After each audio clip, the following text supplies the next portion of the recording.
मतलब body building एक ऐसा गेम है, इसे घर के भी पसंद नहीं करते। प्रोटीन को लेकर तो प्रोटीन तो मानते नहीं, प्रोटीन का तो नाम पाउडर है हमारा, पाउडर। पाउडर डब्बा। सबसे पहले मैंने एक गेम खेला था यहीं पे मेरठ में 2007 में कैलाश प्रकाश स्टेडियम में। वो मिस्टर मेरठ का गेम था और वो भी IBBF से ही था। फिर मिस्टर यूपी खेला, उसमें भी चैंपियन बने। फ्री वेट था ज़्यादा, जो भी करना मतलब मेहनत ज़्यादा थी, मशीनें कम थी। अब क्या मशीनें ज़्यादा हैं, मेहनत कम है। कोच दो तरह के होते हैं, एक तो वो कोच होते हैं जो बिल्कुल किताब पढ़ के कोच बन गए। एक कोच वो होते हैं जो खुद गेम खेल रहे हैं प्लस पढ़ाई भी कर रखी है। डेड लिफ्ट सबसे बेकार एक्सरसाइज, ना भी करोगे तो काम चल जाएगा, कोई ज़रूरी वर्कआउट नहीं है डेड लिफ्ट। बॉडी बिल्डिंग करने के लिए एक एज भी मैटर करती है। जो काम में हम एनाबॉलिक्स और स्टूडेंट्स 1 साल में करेंगे, वो नेटी बच्चे 6 से 7 साल में करेंगे। ये बॉडी बिल्डिंग है ना, एक हवस की खोपड़ी है। मुझे तकड़ा होना है, तो आँख के अंदर चलेगी, गाल पिचक गई। तो पता मेरे गांव के कुछ लोग तो शुरू में मुझे भी कहते थे, बीमार हो गया क्या, सब ठीक तो है। मना ना करे थे देर से पाउडर मत खाइए।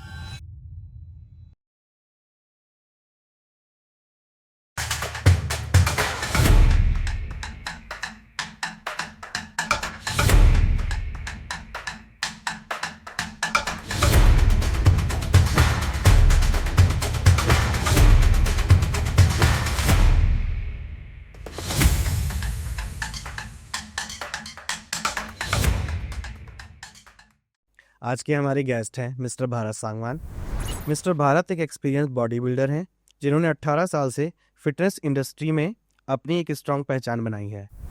वो सिर्फ खुद ही नहीं बल्कि दूसरों को भी गाइड करते हैं अपने जिम के थ्रू।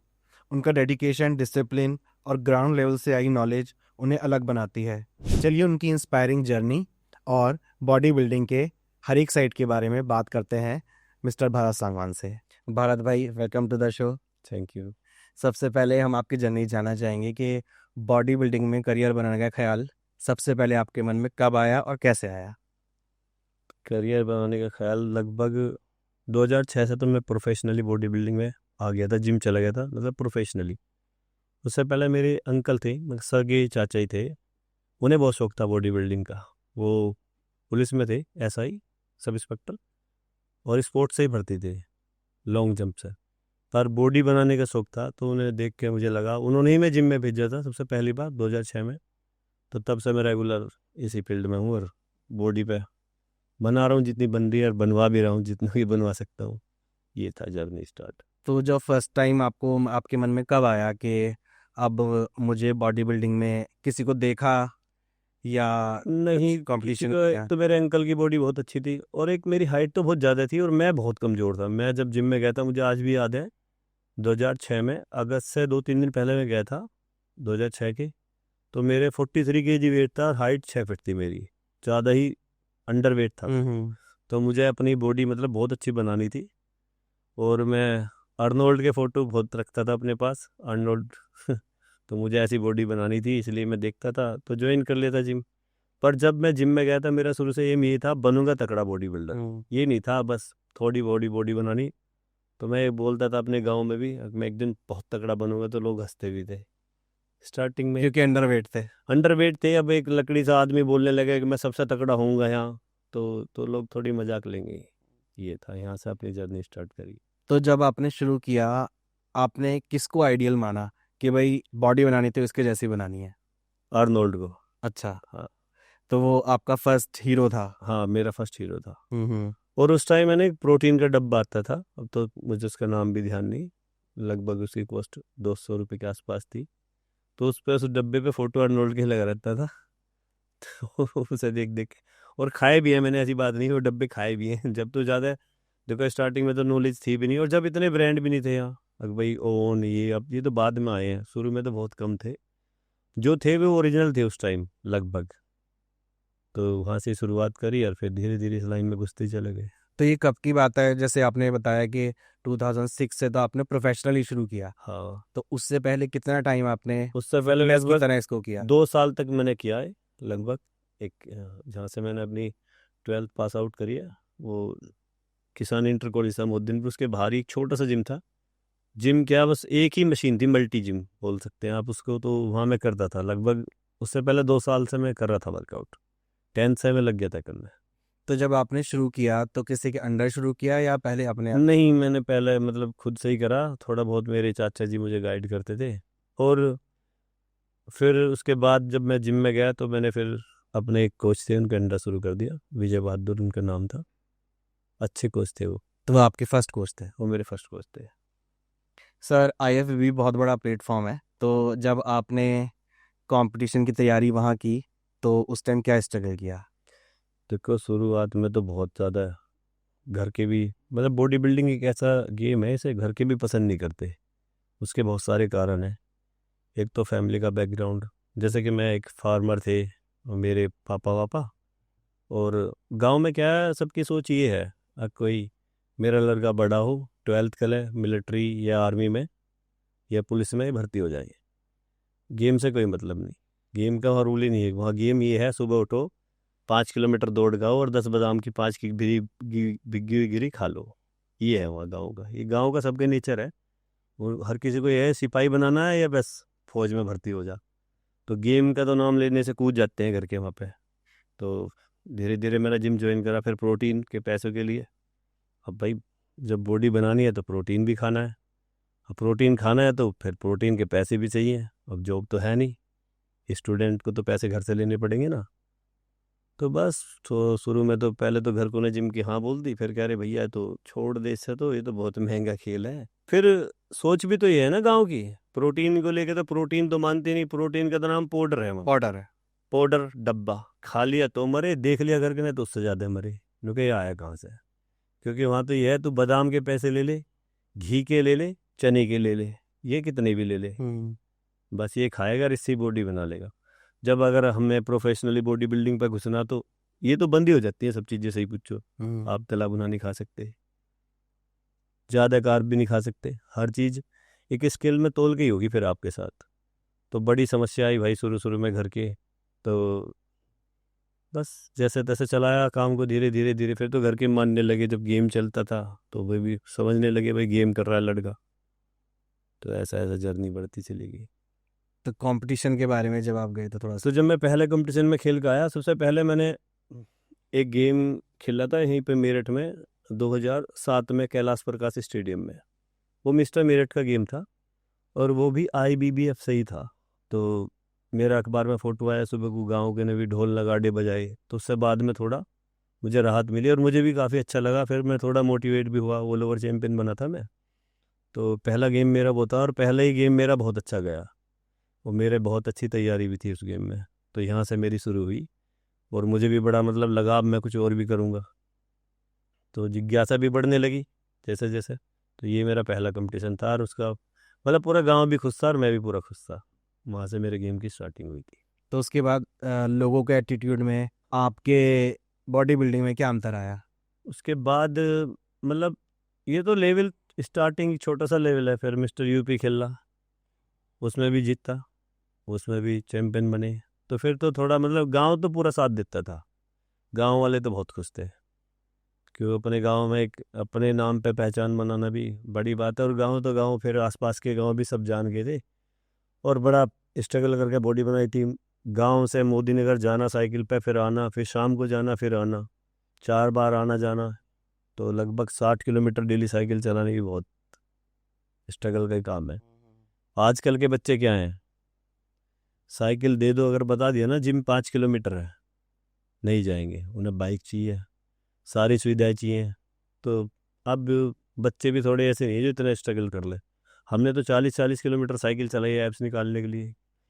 क्या, अब तो मशीनें भी बहुत एडवांस हो गई। हमारे टाइम में मशीन का बहुत ज़्यादा नहीं था, फ्री वेट था ज़्यादा, जो भी करना मतलब मेहनत ज़्यादा थी, मशीनें कम थी। अब क्या, मशीनें ज़्यादा हैं, मेहनत कम है। ये फ़र्क है आज मेरे कल की बॉडी बिल्डिंग में। और धीरे धीरे जैसा आप बढ़ते जाओगे, मशीनों का भी बड़ा रोल है। धीरे धीरे एक टाइम ऐसा आवे, एक से एक मशीन चाहिए। अब तो सब चीज़ है। हमारे टाइम में तो इतनी दवाई गोलियां भी नहीं थी, इतने साधन भी नहीं थे, तब भी मतलब कैड़ा पड़ा पर बॉडी बना ली। यहाँ से शुरुआत। तो आपको क्या लगता है, अब से 20 साल पहले जो शुरू कर चुका है अपनी जर्नी या जो अब कर रहा है, तो क्या स्ट्रगल में कोई फर्क है? पहले ज़्यादा मुश्किल था और अब पहले बहुत मुश्किल था। अब तो अगर बंदा बिल्कुल डिसिप्लिन हो ना तो बॉडी बनी जानी है। अब मशीन एडवांस है, दवाइयाँ, बॉडी बिल्डिंग की, प्रोटीन्स सब एडवांस है, बहुत सारी चीज़ें आ गई। तब मैं तो 80% का फ़र्क है। कोचेस, आप पढ़े लिखे कोच हैं, पहले कोच मतलब 100 में एक कोच था अच्छा। पहले तो सब जिम खोल लिया किसी ने भी, पर कुछ पता नहीं, फॉर्म नहीं सही करा पास। पहले कोच के और अब के कोचों में तो बहुत अंतर है, उनकी फॉर्म ही नहीं आज तक। ऐसे बहुत कोच है जिनकी अपनी आज तक पूरा जीवन हो गया, उन्हें पता नहीं कैसे पकड़नी है रोड। वो दूसरों के भी गुरुजी हैं। अब गुरुजी बहुत है, पर सही गुरुजी आज भी बहुत कम लोगों के पास है। हाँ। ये है। तो आप सजेस्ट करें लोगों को कि अगर किसी को बॉडी बिल्डिंग में करियर शुरू करना हो तो सही कोच को कैसे चुने? देखो, कोच दो तरह के होते हैं। एक तो वो कोच होते हैं जो बिल्कुल किताब पढ़ के कोच बन गए। एक कोच वो होते हैं जो खुद गेम खेल रहे हैं प्लस पढ़ाई भी कर रखी है। तो कोच ऐसा होना चाहिए जो खुद पढ़ा लिखा भी हो और उसने उसका एक्सपीरियंस भी कर रखा हो। अब मैं एक कोच हूँ, फर्ज करो एक कोच ऐसा है, वो पढ़ा लिखा तो है नहीं, उसने बॉडी बिल्डिंग कर रखी है, वो गेम खेलता है, पर खेलते खेलते भी उसने बहुत सारी चीज़ों से पता चल गई, क्योंकि किसी से तो सीख रहा है वो, दवाई के नाम, प्रोटीन कब खाना, किस रूटीन में खाना। कोच ऐसा होना चाहिए जो पढ़ा लिखा भी हो और उसने गेम भी खेल रखा हो। और ये जो दूसरे तरह के कोच ये हैं, इन्होंने ज़िंदगी में कभी गेम नहीं खेला, किताब पढ़ ली। क्या किताब में लिख रहा है, वे बॉडी में से पानी निकाल दो, 3 दिन 4 दिन पानी छोड़ना है। तो वो प्यास का एहसास तो वही करेगा ना जिसने पानी 3 दिन छोड़ रखा है, वही बताएगा ना कि उसके बीच में इतने ग्राम भी पानी पी लो, थोड़ा थोड़ा। तो जिसने कभी 3 दिन छोड़ा ही नहीं, वो कहते आपसे मैं बोलने लगूँ 4 दिन पानी मत पियो, आप गेम खेल लोगे, तो क्या आप छोड़ दोगे? मुझे पता है ना कैसे छोड़ना। आज एक गिलास पीना, कल आधा गिलास पीना, परसों को उसका भी आधा पीना। तो एक लेवल होता है हर चीज़ का। तो वो एक्सपीरियंस कोच हमेशा ऐसा हो जिसने गेम खेल रखे और प्लस उसे नॉलेज भी हो, ऐसा कोच ही चुनना चाहिए बच्चों को। और ये जो जिम खोल के बहुत से लोग, क्या मेरे घर के ऊपर छत खाली है, मुझे ABCD नहीं पता डंबल का प्लेट का, कोच बना लिया, बस जाके ऊपर बैठ गया, मैंने जिम खोल लिया, चला दिया। तो ये गलत है कि कोच हमेशा ऐसा होना चाहिए जिन्हें गेम भी खेलने हो, उसे नॉलेज भी हो पढ़ाई लिखाई की, उसे पता हो क्या खाना चाहिए, कब खाना चाहिए, क्यों खाना चाहिए और कितना खाना चाहिए। कोच हमेशा ऐसा होना चाहिए।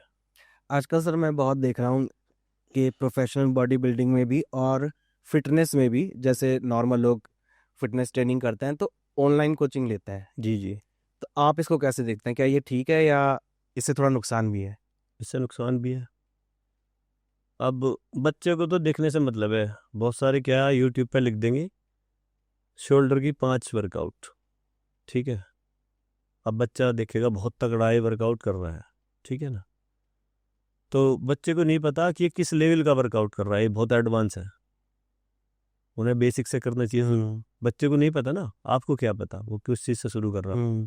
हर खिलाड़ी का एक्सरसाइज करने का लेवल भी अलग है। बहुत सी एक्सरसाइज मैं कर लूँगा, नए बच्चा उसे 1 महीने तक सीखने में लगा देगा, उसका बैलेंस और फॉर्म ही नहीं सही आएगी। तो बेसिक बेसिक से ही शुरू करना चाहिए, पर बच्चे ये तो जानते नहीं कहाँ से शुरू करना। बच्चा तो देखा ये बहुत तकड़ा है भाई, बच्चे को नहीं पता ये कि 20 साल में इतना तकड़ा हुआ है। उसे लगेगा तू इस एक्सरसाइज को करेगा और तकड़ा हो जाएगा, पर ऐसा नहीं है। धीरे धीरे स्टेप बाय स्टेप उसे फॉलो करना पड़ेगा। उसे सोचना चाहिए इतना कि आज ये नहीं, ये कोई सर्च नहीं करे गूगल पे से कितना टाइम हो गया करते करते कि भाई ये 15 साल होगी, 20 साल होगी, दोनों टाइम जिम जाता है, पर्टिकुलर टाइम से खाना खाता है, रेस्ट करता है। वही कि आजकल के बच्चे जिम में जाएंगे, शाम को जिम में गए, जिम में 2 घंटा वर्कआउट करा जितना तितना, फिर आके फ़ोन में लग गए 2-4 घंटे। भाई अच्छे से जिम करोगे ना 50 मिनट भी, तो फ़ोन की होश नहीं आएगी, सो जाएगा आके। मसल ग्रोथ वर्कआउट का बहुत बड़ा रोल नहीं है, ये तो 30% है, बाकी का सारा रोल डाइट और रेस्ट का है। बॉडी बिल्डिंग इन 3 चीज, डिसिप्लिन, डाइट और स्लीप, इन 3 चीज़ों से मिलकर ही बॉडी बिल्डिंग बनी है। वर्कआउट एक दिन का छूट जाओ कोई बात नहीं, रेगुलर कर रहे हो, डाइट नहीं छूटनी चाहिए, डाइट और रेस्ट। तो बच्चों को नहीं पता, जिम जाएंगे बहुत वर्कआउट कर लेंगे, डाइट नहीं टाइम से खाते, सोते टाइम से नहीं, वॉक करना पसंद नहीं करते, हर चीज़ में बाइक चाहिए। तो बॉडी बिल्डिंग के लिए तो बड़ा तपस्या है, एक तपस्या का गेम है। वर्कआउट फिटनेस का करना आसान है, बॉडी बिल्डिंग बहुत हार्ड है। तो दोनों को चूज़ बड़े ध्यान से करना चाहिए बच्चों को। और बच्चे जिम में जाते हैं, नए बच्चे एक दूसरे को देखते हैं ये कर रहा है, एक दूसरे की वो करते हैं। मैंने 100 किलो उठाया तो दूसरा बच्चा उसे 80 नहीं लग रहा, वो 100 110, तो इंजरी भी होती है। Competition competition, ego ego ego ego हट होगी, इसने मुझसे ज़्यादा है हमारा, तो वो सब नहीं, धीरे धीरे ही आएगा ना। देखो मैं आज हूँ, सबसे पहले हमें करनी चाहिए अपने फॉर्म ठीक, चाहे खाली रोड से करो। जिस दिन आपकी फॉर्म बिल्कुल करेक्ट होगी फिर आप वेट डाल लोगे। अब आज आपको 5 किलो का हार्ड लग रहा, कितने दिन लगेगा? 10 दिन 20 दिन। जिस दिन 5 किलो का ठीक हो गया फिर आप उसको 7.5 किलो बढ़ाओगे वेट। तो करेक्ट फॉर्म करो, बिल्कुल स्लो एक्सरसाइज करो। ईगो ईगो वाली एक्सरसाइज तो चलती नहीं ना जिम में, उसी से इंजरीज होती हैं। इंजरीज होती है ज़्यादातर, उसी से होते हैं। डेड लिफ्ट, जैसे कि डेडलिफ्ट का तो बहुत शौक है बच्चों डेड लिफ्ट सबसे बेकार एक्सरसाइज है, ना भी करोगे तो काम चल जाएगा, कोई जरूरी वर्कआउट नहीं है डेड लिफ्ट। लेकिन इंस्टाग्राम के लिए जरूरी है। वो ईगो, मुझे दिखाना है भाई मैं 180 किलो उठा रहा हूँ, मैं 200 किलो उठा रहा हूँ, चक्कर आ गई, रीढ़ की हड्डी मुड़ गई, फोम पता नहीं लगा रहे हैं 68, तो ईगो की चल रही है, ईगो की लड़ाई ज़्यादा है जिम में। और नहीं तो टेक्निक से, तो टेक्निक होनी चाहिए अच्छी, अच्छा कोच लो, धीरे धीरे करो, प्रॉपर डाइट खाओ, प्रॉपर रेस्ट करो, तभी बॉडी बिल्डिंग होगी। फिटनेस तो हो जाएगी, फिट तो हो जाएगा आदमी, पर बॉडी बिल्डिंग और फिटनेस के अब क्या, जिम में बच्चे जाके वो इतना तगड़ा है, वो क्या खा रहा है, इसके बैग में क्या है, क्या लगा रहा है। अरे भाई तू अपना लेवल देख उसका, देख उसे कितने साल होगी, वो किस लेवल का वर्कआउट कर रहा है।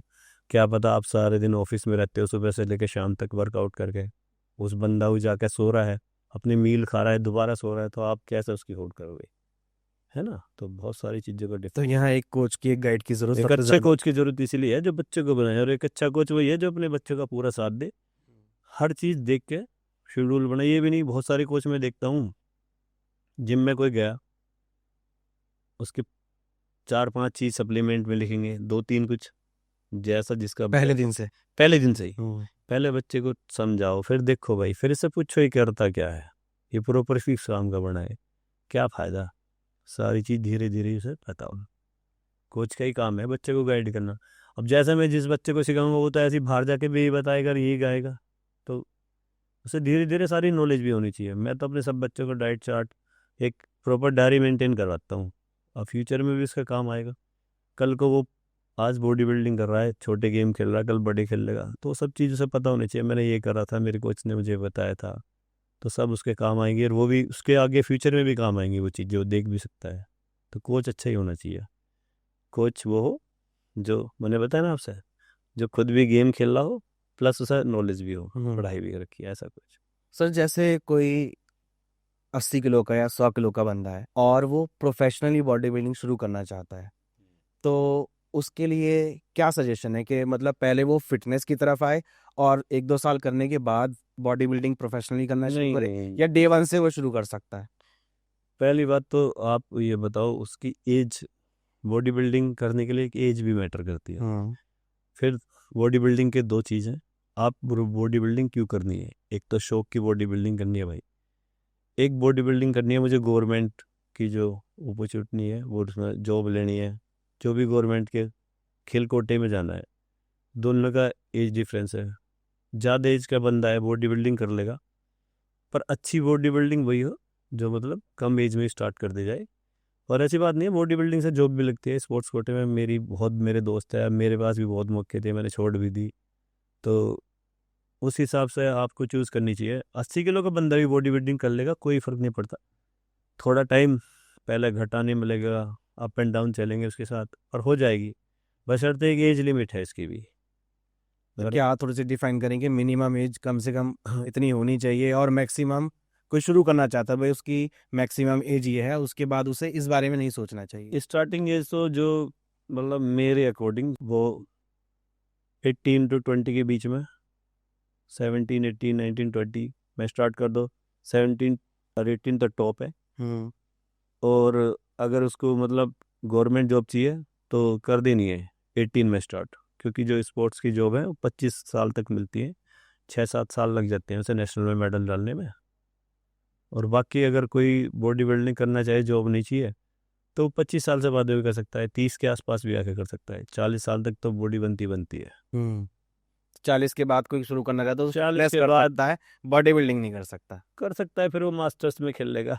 खेलने वाले भी ऐसे ही होंगे इसके सामने, हम्म। पर जो गुड है वो यही है 18 to 20।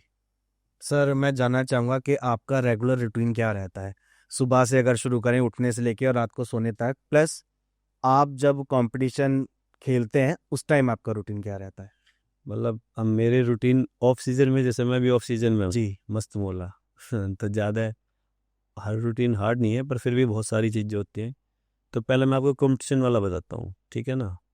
वो ज़रूरी है, जब मेरा गेम होता है तो मैं बहुत सुबह अर्ली, शुरू से ही मैं बहुत जल्दी उठता हूँ, लगभग 4 से 5 बजे के बीच में मैं गेटअप अपना स्टार्ट, फ्रेश व्रेश हुआ, जिम गया, अपनी एक मील वहीं पे बनाई और खाई जिम में, फिर वर्कआउट करा। उसके बाद में मुझे बच्चे, जो मेरे वर्कआउट वाले बच्चे हैं जो दूर दूर से आते हैं, सबके मतलब सेशन है महीने में 4 सेशन 6 सेशन, फिर वर्कआउट कराना, फिर घर जाना, फिर अपना डाइट बनानी, फिर डाइट खानी, फिर रेस्ट करना, फिर उठती फिर डाइट बनानी, फिर डाइट खानी, फिर शाम को रूटीन अपना वर्कआउट, एक दिन सेशन ऑफ है तो अपना करना, ना तो फिर बच्चों का कराना। मतलब टाइट है अपना तो शेड्यूल, बहुत डिसिप्लिन वाला है।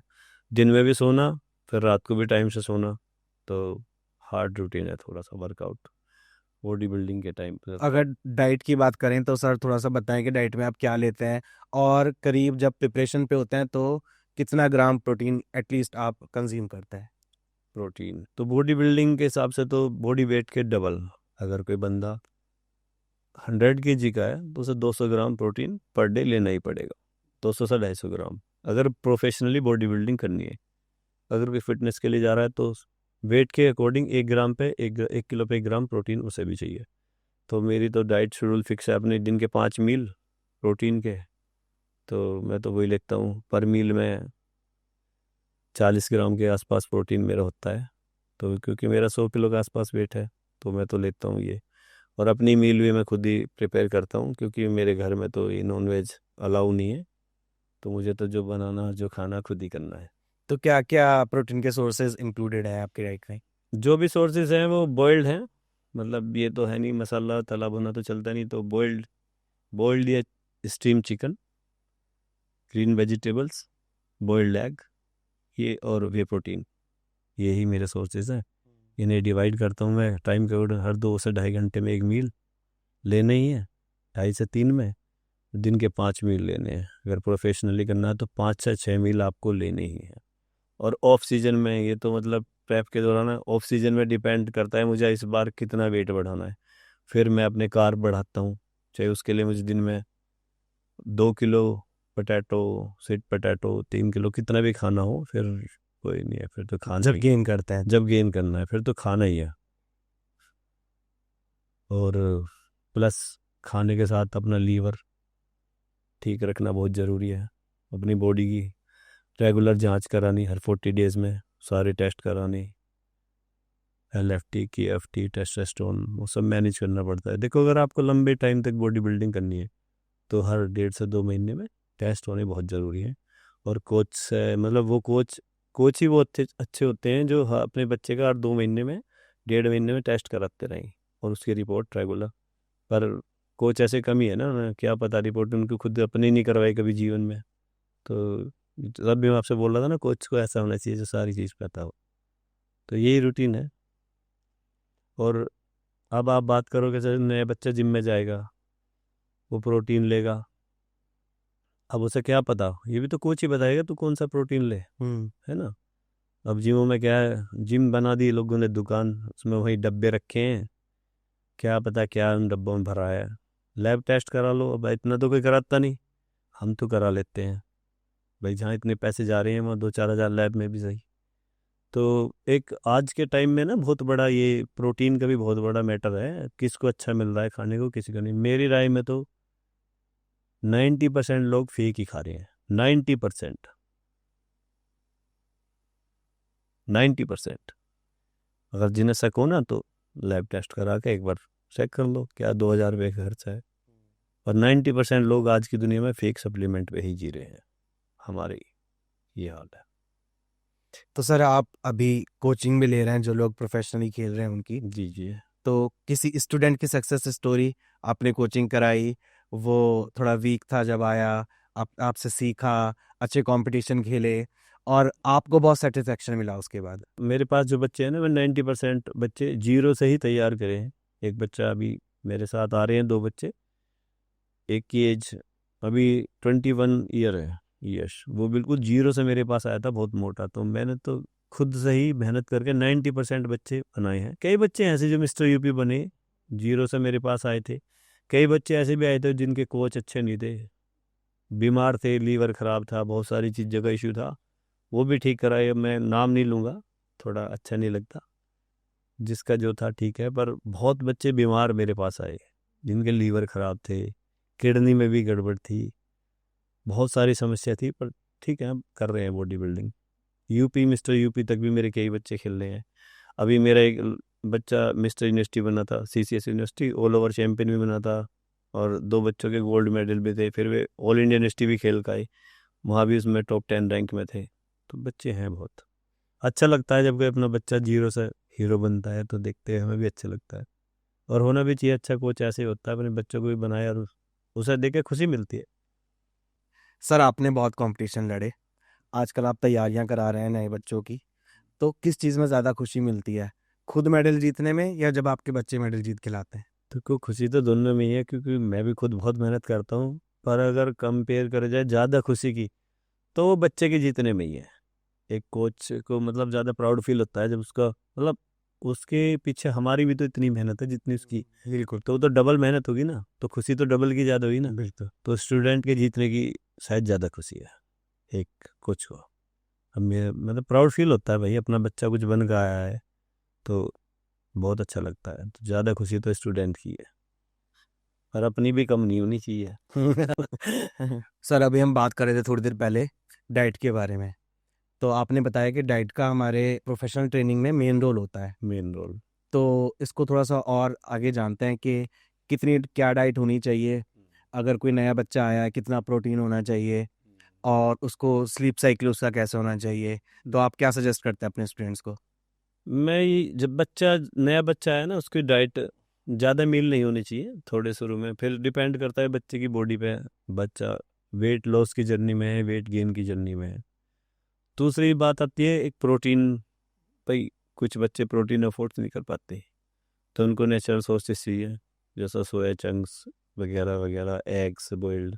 कुछ तो साइकोलॉजिकली बच्चे खुद ही मना करते हैं, भैया हमें ये प्रोटीन नहीं चाहिए, इससे तो किडनी खराब हो जाएगी, इससे तो हो जाएगी। जो मतलब जैसा उन्हें सिखाया गया है, उसने सुना है, उसके सराउंडेड जो पीपल है उन्हें बताया है, अब भाई प्रोटीन से, तो उसका सुनना भी गलत नहीं है। मैंने आपसे बताया था ना थोड़ी देर पहले, 80 to 90% लोग नकली खा रहे हैं। हम्म। तो आप देखोगे किसी बच्चे के जिम में गया, उसके कोच चुपचाप उसे डब्बा दे दिया, फिर उसके फुंसियाँ निकल रही हैं पीठ पे, चेहरे पे, तो ये सब ये तो साइड इफेक्ट है। और वो बच्चा फिर जब निकलेगा तो बताएगा भी दूसरे बच्चे को। तो 80% का रेशो तो ज़्यादा होगा ना, सही वाले से गलत वाले का रेशो ज़्यादा है। तो फिर बच्चा डरता ही है भाई, वो प्रोटीन से पहले से डर डरा के आया है जिम में, और वो वर्कआउट ही बिना प्रोटीन के ही करेगा जब तक उसे ये बात पूरी समझ नहीं आ जाएगी प्रोटीन क्या है। ये तो समझाने वाला इतना ज़बरदस्त उसे समझा दे ना, तो थोड़े दिन उसकी मान ले, उसे बताएं, धीरे धीरे उसकी समझ में आ जाएगा प्रोटीन क्या है। क्योंकि वो खुद भी देखेगा ना भाई, इस देखो जैसा जिम होगा, वो जैसा ट्रेनर होगा, जैसा कोच होगा, उसी लेवल के बच्चे उसके पास आएंगे। हम्म। अब मैं जिस लेवल पे हूँ, तो मेरे पास बच्चे मतलब अच्छे गेम वाले आएंगे ना, और जो मैं खाऊंगा तो बच्चे तो वो भी देखेंगे मैं क्या खा रहा हूँ, प्रोटीन खा रहा हूँ, कौन सा खा रहा हूँ, तो उसके भी समझ में आएगा। फिर मैं समझाऊंगा भाई इसे कि ऐसा है, मैं इसे इतने साल से खा रहा हूँ, ये अच्छा है और इसका कोई नुकसान नहीं है, तो बच्चा समझ लेगा। अब कुछ बच्चे ऐसे हैं बेचारे, उनकी पॉकेट अलाउ नहीं करती वे प्रोटीन की, तो उन्हें भी उनके भी डाइट तो भाई सब कुछ चाहिए ही चाहिए। प्रोटीन नहीं खाएगा तो नेचुरल भी लेगा। कुछ लोग वेज ही खाते हैं, तो tofu, paneer, soya chunks, soya beans, इनसे उनकी पूर्ति करनी पड़ती है। और इस ये थोड़ा डिफरेंस आ जाता है बहुत सारे बच्चे वेज में, नॉन वेज में। फिर प्रोटीन नहीं खाएंगे, नॉन वेज खा लेंगे, कुछ कहेंगे, कुछ से ये कहेंगे हम तो अंडे भी नहीं खाते, प्रोटीन भी नहीं खाते, और हम तो बस हम बहुत ही बॉडी बनानी है। बॉडी बनानी है। वो उनकी वो शर्त पहले ही रखते हैं। अच्छा, वो शर्त से याद आया, कुछ बच्चे जिम में आके पहले दिन ही कहते हैं हम ये नहीं खा सकते, वो नहीं खा सकते, हम ये नहीं कर सकते, हम ये वर्कआउट नहीं कर सकते, तो ऐसे लोग कभी बॉडी नहीं बना पाते। तो बॉडी बनानी है तो अपने कोच की सुनो और समझो, फिर बाद में उसे बताना, निष्कर्ष बाद में निकालना, पहले दिन नहीं निकालना। 1 साल बाद समझा लो, 1 महीने बाद समझा लो, और एंड ऑफ द डे उसी दिन नहीं बताना कि मैं ये नहीं कर सकता। तो पता लग जाता है फिर कोच कभी कुछ कर नहीं सकते, तो करवाने आए तो हमें ही सिखाएगा थोड़ा बहुत जाने से पहले। तो ऐसे भी बच्चे मिलते हैं, हर तरह के बच्चे हैं जिम में।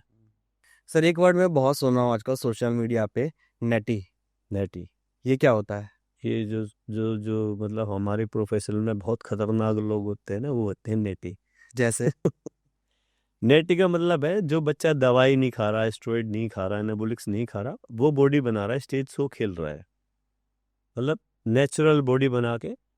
पर इसमें क्या है ना, 90% नेटी तो है नहीं। कुछ लोग जो गेम हार चुके, जो जिनकी बॉडी बनी नहीं स्टेरॉइड लगा लगा के भी, वो उन नेचुरल बच्चों में घुस जाते हैं मजा के स्टेज पे, और वो चीख चीख के बोलते हैं मैं नेटी हूँ, मैं नेटी हूँ। ओके। ये है नेटी, सचमुच का तो ये है। कुछ बच्चे अच्छे भी, पर वो बेचारे फिर पीछे चले जाएंगे कि वो तो नेचुरल हैं। और ये जो लगा लगा के आ रहे हैं ना दवाई माल, ये नेटी चीख चीख के कहते हैं मैं नेटी हूँ, मैंने नेटी बन के 20 इंच का डोला बना लिया। तो ऐसे ही ज़्यादा लोग हो रहे हैं, यही असली नेटी हैं। नेटी तो बेचारे वो तो पीछे चले गए, उनका तो नंबर ही नहीं आने, ये आने ही नहीं देंगे ना उनका नंबर, क्योंकि बॉडी बिल्डिंग में तो ये घुस नहीं सकते, क्योंकि उन्हें पता है वो तो सब डैडी मिलेंगे। तो ये सूखे नेटी अपने घर उन बच्चों में जाके घुस जाते हैं। ये है नेटी मेरे हिसाब से तो। तो क्या पॉसिबल है उस टाइप की बॉडी बिना किसी सब्सटेंस? हाँ है। बहुत लॉन्ग टाइम चाहिए, बहुत सब्र चाहिए, बहुत धैर्य रखना पड़ेगा, पेशेंस बहुत ज़्यादा होनी चाहिए। बनती तो है बॉडी, पर मेरे हिसाब से टाइम में 5 टाइम्स मल्टीप्लाई कर दो। जो काम में हम एनाबॉलिक्स और स्टेरॉइड से 1 साल में करेंगे, वो नेटी बच्चे 6 से 7 साल में करेंगे, 5 से 6 साल में। क्योंकि मसल्स ग्रोथ हमें कुछ अलग चाहिए, सबसे अलग दिखना है, बाइसेप बहुत बड़ा होना चाहिए, तो फिर उसके लिए तो बहुत सारी चीज़ें आपको चाहिए ही चाहिए। ऐसा नहीं है आप ऐसी बना लोगे बॉडी। हार्ड गेम है, बहुत डिसिप्लिन का गेम है, और प्रोफेशनल तरीके से करा जाता है। अच्छा कोच होना चाहिए, अच्छा एनवायरनमेंट होना चाहिए, इस टाइम सोना है, इस टाइम उठना है, ऐसे दोस्त हैं। ये नहीं मैं जिम से आया हूँ, जिम का बैग रखा, मेरे दोस्त चल भाई मूवी चल रहे हैं, मैं मूवी नहीं जाऊँगा, मैं सोऊंगा, मुझे बॉडी बनानी है भाई, आप जाओ। मैं जाऊँगा जिस दिन मेरा ऑफ डे होगा उस दिन मैं जाऊँगा। ऐसा नहीं है। कुछ बच्चे आते हैं ना जिम, सुबह यहाँ से जिम भी आए 2 घंटे, फिर पूरे दिन ना रेस्ट ना डाइट ना कुछ, भागम भाग आज मैं ये वो। तो ये नहीं। तो नेचुरल वालों का भी शेड्यूल यही है, उन्हें भी टाइम से स्लीप, टाइम से खाना, डाइट अपनी बहुत ज़्यादा, उन्हें तो थोड़ा और भी ज़्यादा मेंटेन करती है अपनी डाइट, उन्हें हमसे थोड़ा और ज़्यादा खाना पड़ेगा। तो बहुत सारी चीज़ें मिल के बनता है नेचुरल बॉडी बिल्डर। और उनके साइज बहुत ज़्यादा नहीं होते, बहुत अच्छे होते हैं। कोई हो जिसके जेनेटिक्स बहुत अच्छे हों तो है, मैं मान लूँगा, पर जो मैंने नोट करा है ना, उनके साइज थोड़े कम होते हैं और वो नेचुरल बॉडी बिल्डिंग करते हैं। सोशल मीडिया सर भरा पड़ा है, आपने भी बहुत सारे लोग देखे होंगे हाँ, जो कहते हैं नेचुरल बॉडी है, नेचुरल बॉडी है। मैं भी कहूँगा अभी 2-4 साल बाद ही। अच्छा। और जब मैं गेम छोड़ दूंगा तो नेचुरल हो जाऊंगा मैं, तो मैं भी लिख दूंगा भाई मैं भी नोटी हूँ। तो लोग उन इन्फ्लुएंसर्स को देख के, जो नए बच्चे हैं वो इन्फ्लुएंस होते हैं कि भाई अगर इसने नेचुरल बॉडी ऐसी बना ली तो हम भी बना लेंगे, तो कहीं ना कहीं उनको फॉलो करते हैं, और फॉलो करके वो किसी ना किसी गलत रास्ते पे चले जाते हैं। बिल्कुल बिल्कुल। तो ऐसे लोगों को कैसे पहचाने? जैसे पता चल जाए भाई ये कह रहा है नेचुरल, पर ये नेचुरल नहीं है, कैसे पहचाने? भाई पहले चेक करो उनकी प्रोफाइल की, कब से बॉडी बिल्डिंग कर रहा है, क्या करता है, कब से। मान लो मैं 15 साल से मैं बॉडी बिल्डिंग कर रहा हूँ, मेरा कहीं नंबर नहीं आया, मेरी बॉडी तो अच्छी होगी, नेचुरल वाले से तो अच्छी होगी, तो मैं भी लिख दूंगा नोटी। तो ऐसी तो है, इनकी प्रोफाइल चेक करो, 15-15 साल से तुम बॉडी बिल्डिंग कर रहे हो, गेम खेल रहे हो, नंबर नहीं आ रहा, पब्लिक का बनाए जा रहे हो अपनी प्रोफाइल पे, तुम्हारे वर्कआउट खुद के सही नहीं, तुम नेचुरल कैसे होगे भाई? नेचुरल बॉडी बिल्डर बनना बहुत और टफ काम है, पर बहुत ही टफ है। कुछ लोग वो ज़्यादा नेचुरल मिलेंगे जो वेजिटेरियन होते हैं, वो एनाबॉलिक्स पे भी कम ही जाते हैं, तो मेरे हिसाब से तो वही लोग ज़्यादा रहते हैं। और ये तो बेमतलब की बात है, मैं नेचुरल हूँ, लोग उन्हें देख के उनके पीछे पीछे, बेमतलब नहीं है उनके इस लायक। अब हम बॉडी क्यों बना रहे हैं? गेम खेलने के लिए। गेम खेलने के लिए गेम जीतना पड़ेगा, गेम जीतने के लिए हमें भी वो सारी चीज़ चाहिए जो सामने वाले को चाहिए। समझ रहे हो आप मेरी बात? तो बॉडी बिल्डिंग तो नेचुरल बहुत ही हार्ड है, बहुत। तो मेरे हिसाब से तो ये नेटिविटी है नहीं, है तो ढोंगी बाबा हो रही हैं, कोई नेचुरल नहीं है इनमें। इन्हें ले जाओ टेस्ट करा लो इनका पकड़ के, ड्रॉप टेस्ट एक का करा दो, पता लग जाएगा ये कितना नेचुरल है। तो नेचुरल कुछ नहीं है बना रहे हैं बच्चे, इनसे सावधान रहे, अच्छे बॉडी बिल्डर को चूज़ करें, प्रोफेशनल को, जिसे पता भी हो, क्योंकि ये भी बच्चे को एंड ऑफ द डे बातें बताएंगे, यही चीज़ें पीछे से बताएंगे, तो झूठ है सब, ऐसा कुछ नहीं, नोटी वोटी कुछ नहीं है, मेरी राय में तो कुछ नहीं है। जैसे किसी ने प्रोफेशनली शुरू किया, जी अब इन फ्यूचर उसको 1 साल बाद 2 साल बाद कंपटीशन खेलना है कोई, तो अगर हम उसके रूटीन की बात करें, उसकी ट्रेनिंग की बात करें, 1 साल पहले क्या होना चाहिए, 1 महीने पहले क्या होना चाहिए, 1 हफ्ते पहले क्या होना चाहिए और 3 दिन पहले क्या होना चाहिए? नेचुरल थोड़ा सा। वाले के लिए मैं बात कर रहा हूँ जो नेचुरल नहीं कर रहे हैं, सब्सटेंस ले रहे हैं बॉडी बिल्डिंग, बॉडी बिल्डिंग के लिए। जिसका गेम 2 साल बाद हो, जी। तो फर्ज करो 2 साल बाद मेरा गेम है, फिर मुझे ये पता होना चाहिए मेरा किस लेवल का गेम है, ठीक है ना, और मैं किस डे से मैं अपनी ट्रेनिंग शुरू करूँगा। मान लो मेरा 1 साल बाद गेम है, तो शुरू का 1-2 महीने में थोड़ा अपना कुछ भी छेड़छाड़ कर सकता हूँ। हालांकि एक अच्छे गेम को जीतने के लिए ना, नेशनल लेवल पे जीतने के लिए कम से कम अच्छी बॉडी वाले को 5 से 7 7 से 8 साल नेशनल में, अच्छा। कम से कम आज के टाइम में। और ऐसा कोई नहीं है जो 2 साल में कोई इतना बड़ा गेम नहीं जीत सकता, ठीक है। क्योंकि अब बहुत हार्ड बॉडी बिल्डिंग है। अच्छे इंटरनेशनल में तो मैं खेलता हूँ, वो तो अंग्रेजी हैं, उनका एनवायरनमेंट, उनका डिसिप्लिन, उनकी डाइट, उनके यहाँ टिक्की बर्गर नहीं बिकते सड़क पे हर जगह, चाउमीन डोसा वो नहीं खाते ये। उनके यहाँ तो क्या है, वो तो बिल्कुल फ्रेश खाते हैं, एकदम बॉइल्ड टेस्टी। उनके यहाँ है ही नहीं है, चटनी बना दी फलानी बना दी, वो तो उनके लिए बॉडी बिल्डिंग बहुत इजी है। और उनके पास खाने के ऑप्शन ज़्यादा है, एक तो वे नॉन वेज वाले होते हैं, हमारे पास तो इतने ऑप्शन नहीं होते ना खाने के, लिमिटेड है, तो वो भी हर जगह नहीं मिलता। तो ये है, अगर अब मेरा गेम सपोज करो मेरा ही गेम 2 साल बाद है, तो 2 साल का टारगेट मुझे आज से बनाना पड़ेगा। अब 2 साल में मुझे कितनी साइकिल रिपीट करनी है, या मेरे जो स्टूडेंट है उसका गेम है, उसकी मुझे कितनी बार साइकिल बनानी है, कितने वेट में खेलना है, पहले तो मुझे ये अंदाज़ा लगाना पड़ेगा मेरे जो स्टूडेंट है इसका क्या वेट है आज। तो अगर कोई नया बच्चा है, फ़र्ज़ करो उसे 2 साल ही हुए हैं, तो आज वो 80 की जगह, तो 2 साल बाद वो मेरे हिसाब से 6 to 7 kg का मसल मास उसमें बढ़ेगा ही बढ़ेगा। 2 साल बाद वो 87 kg का हो जाएगा, तो 85 to 90 में वो खेल लेगा।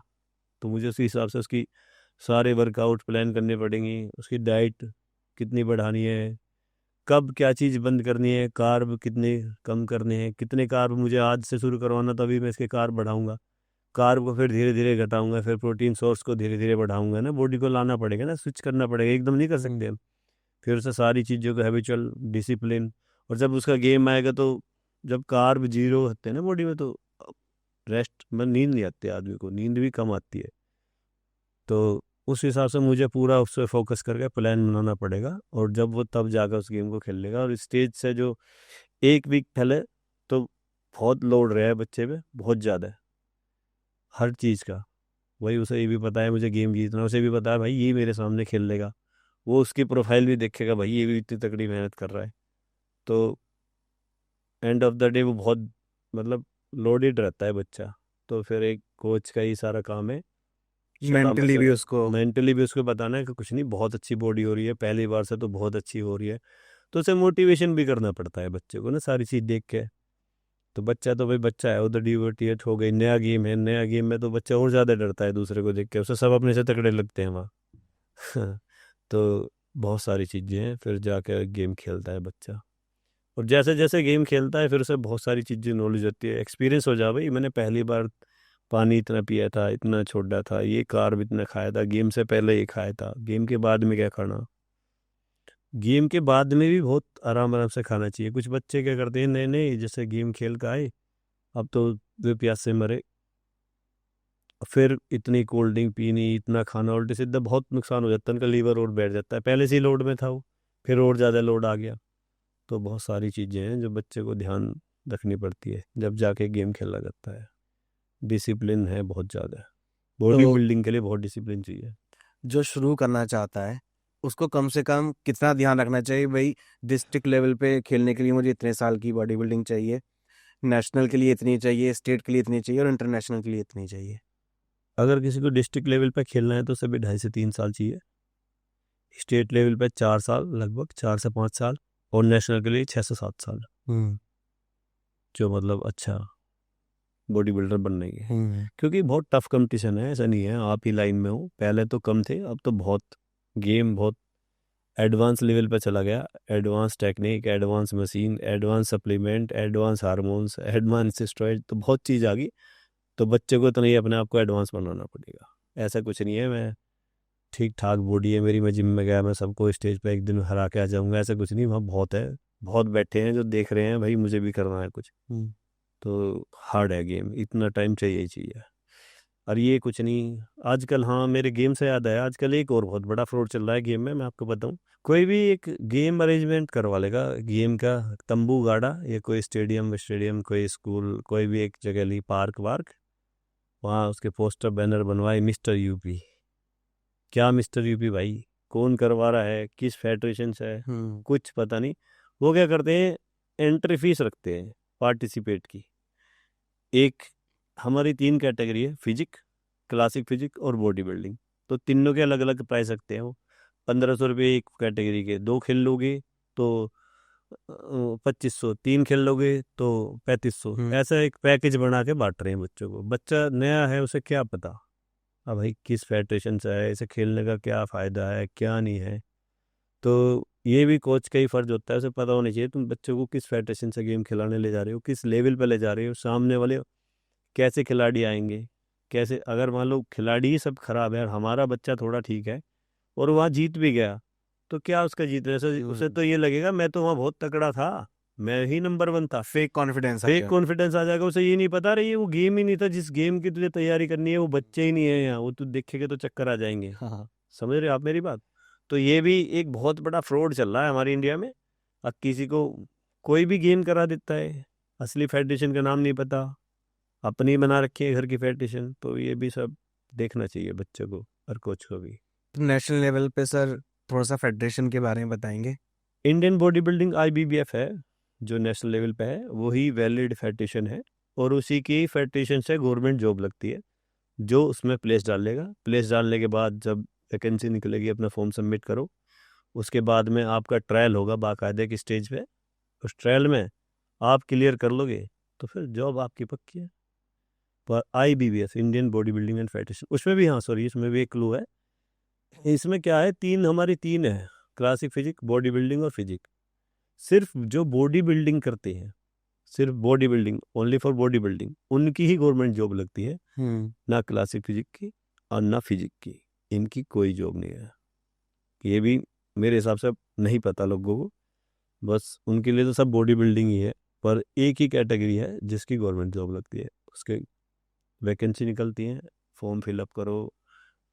और जो नेशनल IBBF के पार्टिसिपेट का भी किसी पे है ना, तो वो भी ट्रायल के योग्य है, मतलब वो ट्रायल दे सकता है, क्योंकि उसने स्टेट जीत रखा है और उसने उसे, मतलब वो खेल चुका है गेम, बेसिक प्लेस ना हो पर उसकी एबिलिटी है, वो फॉर्म भर सकता है। तो ये फेडरेशन नेशनल लेवल पे, यही नेशनल लेवल पे फेडरेशन है, और एक ही इंडिया में फेडरेशन है जो वैलिड है। फेडरेशन तो 7-8 है, मैं नाम नहीं लूँगा, और वो सब बेकार है, बिल्कुल फर्जी है। एक ही है इसलिए।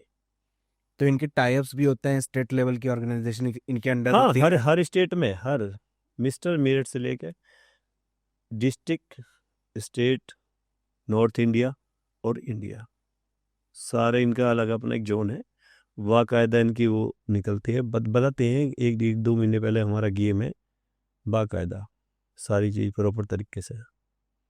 और लोगों को ये नहीं पता क्या फेडरेशन है, किस फेडरेशन में गेम खेल रहा है, कौन ऑर्गेनाइज़र है। तो बहुत मिसगाइड हो रहा है बच्चों का, इसलिए बच्चे बहक जाते हैं। वो फिर अच्छे गेम में नहीं जाएंगे, छोटे मोटे खिलाते हैं इनके कोच, उनसे पैसे उतारते रहते हैं, भाई ये है तेरा, ये चला देंगे वो चला देंगे। उसे पता नहीं तेरा क्या दिमाग चला देंगे, इतना तो पता चलेगा सारा काम हो गया तो दिमाग ही चल गया। तो ये है, बहुत मिसगाइड करते हैं लोग। सर कुछ नए बच्चे आते हैं या कुछ पुराने लोग भी होते हैं जो कर तो एक्सरसाइज सालों से रहे हैं लेकिन उनकी फॉर्म गलत होती है, उनको इंजरी होने के चांसेस बहुत बढ़ जाते हैं।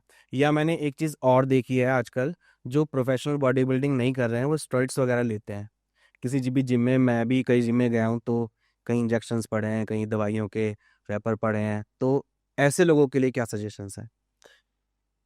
एक तो पहले करते हैं बच्चों की इंजरी के लिए। इंजरी होती है बच्चों को ईगो लिफ्टिंग में, जो ईगो लिफ्टिंग करते हैं। हम्म। एक तो वर्कआउट हमेशा बिल्कुल स्लो करना चाहिए, फील करना चाहिए बॉडी को, हम किस मसल का वर्कआउट कर रहे हैं। जब तक हमें फील नहीं आएगा, हम कुछ भी, एवरीथिंग, ट्राइसेप्स, बाइसेप्स, लेग्स, जब तक हम फील नहीं करेंगे स्लो स्लो, स्लो के 4 रैप और स्पीड के 8 रैप सेम है, क्योंकि वो मसल पे 8 वाला तो आएगा नहीं, पर स्लो के 4 ही आएंगे। तो स्लो और फास्ट से ही जो शुरू होता है ना फॉर्म की, वो कहानी यहाँ से शुरू हो जाती है। जब तक मैं स्लो स्लो करूँगा, स्लो सीखूंगा, स्लो सिखाऊंगा, तो बच्चा स्लो करेगा। अब क्या स्पीड से करते हैं बच्चे, और स्पीड में भी फिर वेट, ईगो लिफ्टिंग, दूसरे को दिखाना है भाई ये 4 प्लेट लगा रहा है, मैं 6 लगाऊंगा। तो जब आपकी फॉर्म ही गलत होगी, तो वेट तो अपना पूरा काम करेगा, वो तो इंजरी करेगा, वो तो कहीं ना कहीं तो मसल में लगेगा ही लगेगा, मसल को तो तोड़ेगा। तोड़ देगा। अब कहाँ की तोड़ रहा है वो डिपेंड कर अब मैं 2 घंटे वर्कआउट भी कर रहा हूँ और मुझे फील भी नहीं हो रहा। जैसे लेट पुल डाउन क्या करते हैं जिम में बच्चे, ये पकड़ा ग्रिप और ऐसा लटक गई पीछे को, कि वो उसमें पीछे नहीं जाना है यार, वो अंदर रखनी है और वहीं दबाना हो। अगर ऐसे करके हम खींचेंगे तो शायद आधा भी वेट नहीं मार पाएंगे। पर 90% में देखता हूँ जिमों में उस पीछे को लेट जाते हैं, लेट के उठा रहे हैं उस वेट को, बैठ के नहीं उठा रहे। मशीन तो बैठने वाली है, पर बना दी लेटने वाली। तो फॉर्म गलत हो जाती है, फॉर्म गलत होगी तो इंजरी भी होगी। फॉर्म गलत तभी नहीं होगी जब आप वर्कआउट स्लो करोगे और लाइट वेट से करोगे। जब आपकी लाइट वेट से करना शुरू करोगे, धीरे धीरे फॉर्म भी सही हो जाएगी। फिर आप वेट इंक्रीज करो, धीरे धीरे करो ना, हर चीज़ को धीरे धीरे, धीरे धीरे ही बॉडी बनेगी। स्पीड से अगर आप वर्कआउट स्लो करोगे, बॉडी फास्ट बनेगी। आप वर्कआउट बहुत फास्ट करोगे, बॉडी स्लो बनेगी। रेशियो दोनों का विपरीत है, बिल्कुल उल्टा है दोनों का। तो समझ गया आप मेरी बात। अब स्टेरॉइड का आ गया मैटर। मैं, पहली बात तो स्टेरॉइड उसे ही खाना चाहिए जो, मेरी सोच है, जो प्रोफेशनल बॉडी बिल्डर, और प्रोफेशनल बॉडी बिल्डिंग करनी है जिसको। किसी को प्रोफेशनल बॉडी बिल्डिंग नहीं करनी तो स्टेरॉइड से बचो। फिर या भाई कोई शौकीन बंदा है, उसे बॉडी बनानी है, गेम नहीं खेलने, वो कहेगा मुझसे अक्सर मुझे तो तकड़ा होना ही है, गेम नहीं खेलना। तो फिर कोच इतना अच्छा हो, उसे पता हो, उसके टेस्ट करवावे हर 40-45 दिन में। भाई ऐसे भी तो लोग हैं जिन्हें शौक है, आपका ही मन थोड़ी है, सबके अलग सोच है, अलग अलग शौक है, सब अलग अलग, सोच भी सबकी अलग है। तो हैं ऐसे भी बंदे, मैं नहीं ये कहूँगा। पर पहली बात तो ये है, बॉडी बिल्डिंग नहीं करे तो स्टेरॉइड से बचो। दूसरी बात, अगर लेना ही लेना है तो फिर आप कोच अपना बहुत अच्छा रखो, जिसे पता हो कि इस स्टेरॉइड को लगाने को कितनी इसकी डोज है, कितनी mg देनी है, कितनी बार में देनी है, और कितने दिनों तक देनी है, फिर कितने दिनों तक इसे स्टॉप करना है, फिर इसका वॉश आउट, जिसे बोलते हैं वॉश आउट। हालांकि वॉश आउट कुछ नहीं होता, ऐसी कोई दवाई नहीं जिसे शरीर में डालना, शरीर धो दिया, एक वो तो है नहीं, कुछ बाल्टी या डब्बा है, धो देंगे ऐसे तो बॉडी तो एब्जॉर्ब कर लेती है उस दवाई को। हर दवाई का टाइम है, कोई 6 दिन रहेगी, कोई 6 महीने, कोई 11 महीने भी, 12 महीने भी, तो उसे टाइम लगता है। वॉश आउट का मतलब होता है हमने लीवर को डिटॉक्स कर लिया, धो दिया। ये नहीं हमने उसमें से दवाई निकाल दी, दवाई हम नहीं निकाल सकते, दवाई तो उसमें है, आप टेस्ट करवा लो जब भी आएगी, ड्रॉप टेस्ट। पीसीटी, पीसीटी सुना आपने? हाँ जी। पीसीटी होती है पोस्ट साइकिल थेरेपी, एक होती है ओसीटी, इसका किसी को नहीं पता। ये जो अच्छे कोच हैं, ये जिसे सही नॉलेज है उसे पता है ओसीटी। ओसीटी जो है दवाई के साथ ही चलती है, मतलब ऑन साइकिल थेरेपी। जो एक स्मार्ट कोच है वो बचा लेगा अपने बच्चे को, उसे पता है अगर किसे दवाई खिला रहा तो ये चीज़ दे, इसे बचा। तो पीसीटी और ओसीटी में तो ये फ़र्क है। तो पीसीटी भी टाइम से करावे अपने बच्चों की, मतलब पीसीटी अपना उसका लीवर डिटॉक्स हो जा। तो अच्छा कोच चुनो, उसके अंडर में करो। और दवाई तो बहुत खतरनाक चीज़ है, बॉडी बना भी देगी और बॉडी मिटा भी देगी। समझ रहे हो आप? अगर सही से नहीं लेता, गलत हिसाब से ले ली तो मिटा भी देगी। पैसे कमाने के चक्कर में कोचेस बच्चों को पिल रहे हैं, दवाई इंजेक्शन धड़ाधड़, क्या भाई, किसी की लाइफ से मत खेल लो। कोई प्रोफेशनली है तो उसे दो, और वो भी अगर आपको इस चीज़ का पूरा पता है, अगर भाई इससे ये होगा और इतनी mg डोज देनी है तो दो, नहीं तो मत दो। किसी के जीवन से मत खेल लो, यही है मेरे जो सोचा है वो तो ये है। आपके पास भी सर काफ़ी केसेस आए होंगे, स्टेरॉइड्स बच्चों ने लिए, हाँ, उसके बाद उन्हें प्रॉब्लम्स हुई। तो क्या-क्या मेजर प्रॉब्लम्स वो फेस करते हैं? और अगर किसी को प्रॉब्लम हो ही गई है, तो क्या इलाज है फिर आगे उसका? देखो सबसे पहली बात तो हम तो बच्चों के time to time regular test करवाते हैं। प्रोफेशनली बच्चे जो बॉडी बिल्डिंग करते हैं उन्हें ही दवाई देते हैं, वो भी बहुत सलाह मशवरे के बाद और देखने के बाद क्या किसको देना है। या फिर भी कुछ बच्चे आ जा मेरे पास जो बहुत मतलब लीवर की हालत उनकी बहुत गंभीर है, टेस्ट कराऊँ। अभी एक बच्चा आगरे है, आगरे का नाम नहीं बताऊंगा उसका, वो मेरे पास कभी करता था, मुझे तो ध्यान भी नहीं वो मेरे पास कब करता था। तो उसका पेट खराब था, मतलब कुछ भी उसको डाइजेस्ट नहीं हो रहा था। तो उसने मुझे बताया, उन्होंने कहा भैया आपने मुझे पहचाना नहीं, मैं यहाँ विद्या में बीटेक कर रहा था। मुझे तब भी याद नहीं आया। कह रहा भैया मेरा लीवर बहुत ख़राब हो गया और मैं मेरे कोच जो देते हैं, मैंने उसका सब कहा भाई भेज फोटो तेरे कोच तुझे क्या देते हैं। मैंने देखा पूरा बैग भर रहा भाई इसका, तो कोच ने तो उसे इंटरनेशनल लेवल पे पहुंचा दिया। वो गेम ही नहीं खेल रहा अभी तक कोई बेचारा। अच्छा। हाँ, बीटेक करा हुआ बच्चा था। मैंने फिर उसे 2-3 टेस्ट दिखे, मैं कहा भाई ये कराओ आप। टेस्ट कराया तो सारा मामला ख़राब था। फिर मैंने थोड़ा अपने मेरे कोच उनसे कंसल्ट करा, वो ठीक है लड़का। तो खिलवाड़ है, किसी के जीवन से खेलना है, ऐसा मेन कुछ क्या नहीं। प्रॉब्लम्स आती हैं? क्या मेन लीवर की प्रॉब्लम्स आती है, मैं किडनी की बताऊंगा। आती है? अब मैं पहले मैं समझाऊंगा प्रॉब्लम क्यों आती है और क्यों, कारण क्या है, आप वो समझना। ये बॉडी बिल्डिंग है ना, एक हवस की खोपड़ी है।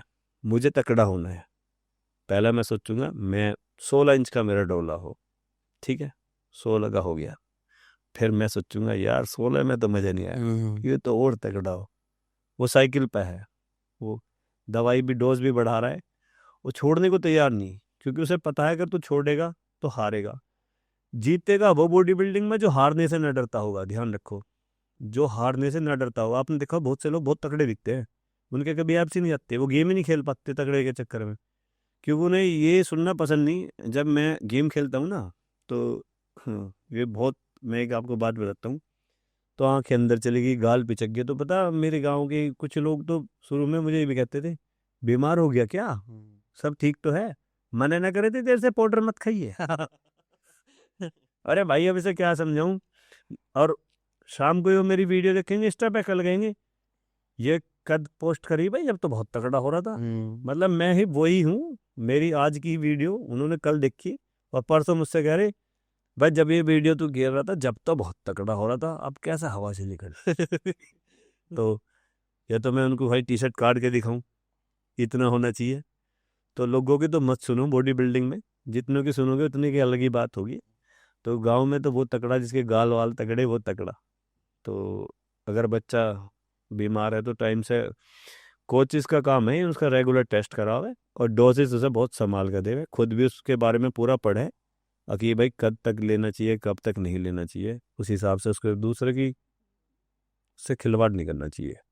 तो मेरी तो यही राय है इस टॉपिक। ये तो हो गई बात सर कि उसको क्या लेना चाहिए, कब लेना चाहिए। लेकिन अगर उसने गलत ले लिया, हाँ, तो उसकी वजह से उसे क्या-क्या प्रॉब्लम ज़्यादातर आपको देखने में आती है कि या जा किडनी की प्रॉब्लम है या लीवर की प्रॉब्लम है? ज़्यादातर प्रॉब्लम लीवर, किडनी और टेस्टोस्टेरोन की आएगी। तीन ही प्रॉब्लम मेजर जो आएंगी। सबसे पहले लीवर, फिर किडनी। और लीवर के प्राइमरी जो लक्षण है वो ऐसा है, जैसे हमने कुछ खाया तो हमें वो हमारा डाइजेस्ट नहीं होगा, ऐसा लगेगा है रखा है, ग्लूटिंग होगी, उसे खाते ही फ्रेश होने जाएगा ज़्यादातर। और किडनी की होगी, पेशाब में झाग बनेंगी बहुत ज़्यादा टॉयलेट में और उसे बार बार टॉयलेट आएगा। तो हमेशा ध्यान रखो अपने, एक तो पानी हमसे ज़्यादा पियो जब भी बॉडी बिल्डिंग करो, और फिर अपने कोच को बताओ, जैसे उसे ऐसा लगे उसे बात को छुपाओ मत, कोच से तुरंत बताओ कि मुझे ग्लूटिंग हो रही है, मुझे ये हो रही है। कोच का फ़र्ज बनता है उसका टेस्ट करावे, और हो सके अगर बस किया है तो ठीक है, उसे अच्छे डॉक्टर को बता दे भाई इससे जाके मिलो। मेरी राय में तो ये है, क्योंकि बहुत से कोच ऐसे हैं उन्हें नहीं पता चलता और बच्चा फिर बहुत ज़्यादा बीमार हो जा। बहुत बहुत बहुत देखे हैं मैंने ऐसे, जो बहुत ही ज़्यादा ख़राब स्टेज में जाए, उन्हें ठीक होने में फिर बहुत टाइम लगा है रिकवर करने में। इसलिए जल्दी रिकवर कर ले, टेस्ट करवाते रहे रेगुलर, 40-45 दिन में टेस्ट जरूर होने चाहिए, 2 महीने में कंपलसरी है। अभी सर हम फॉर्म की बात कर रहे थे, तो आप इतने सालों से एक्सरसाइज कर रहे हैं, आपको कभी इंजरी हुई है? मुझे फ़ोन से तो इंजरी नहीं हुई है, पर एक बार तो जिम में एक दोस्त ने इंजरी दे दी थी मुझे। अच्छा। मेरे ऊपर वेट लेग्स मार रहा था, मैं चेस्ट पे वर्कआउट कर रहा था, तो मेरे ऊपर ही सारा वेट गिर दिया था। वेट भी काफ़ी था, 160-65 किलो था। अच्छा। तो लगी थी काफ़ी चोट। फिर मेरे 2-3 बहुत, बाइक में बहुत तेज़ चलाता था, बाइक से मेरे बहुत एक्सीडेंट हुए, हाथ में रोड, पैर में रोड, खाई है काफ़ी इंजरी। लेकिन उसके बाद भी आप हाँ, मैंने स्लो हिम्मत नहीं रखा। हारी। मेरे याद है जिस दिन मेरे प्लास्टर कटा था, मैं सीधा जिम में चला गया था, अच्छा। प्लेट डलने के बाद भी। तो अगर सोच लो तो सब ठीक है। अभी भी मेरे एक पैर के ACL PCL सब टूटे हुए हैं, पर मैं बढ़िया वर्कआउट करता हूँ, कोई मुझे दर्द नहीं कभी।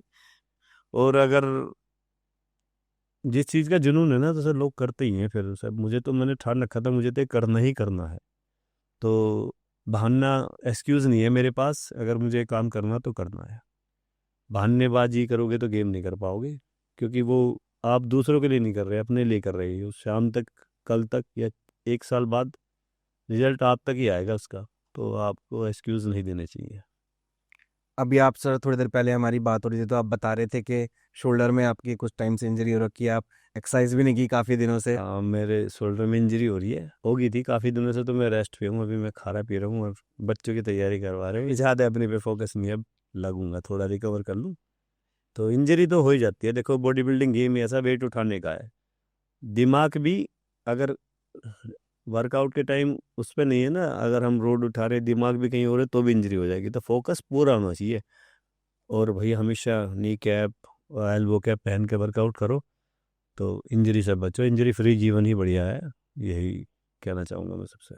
मेरा सर लास्ट क्वेश्चन है, फ्यूचर के आपके क्या प्लान है, अगले 2 साल के, अगले 5 साल के, अगले 10 साल के? फ्यूचर के तो मेरे अभी बहुत सारे प्लान हैं। अभी तो मैं बॉडी बिल्डिंग करूँगा काफ़ी टाइम।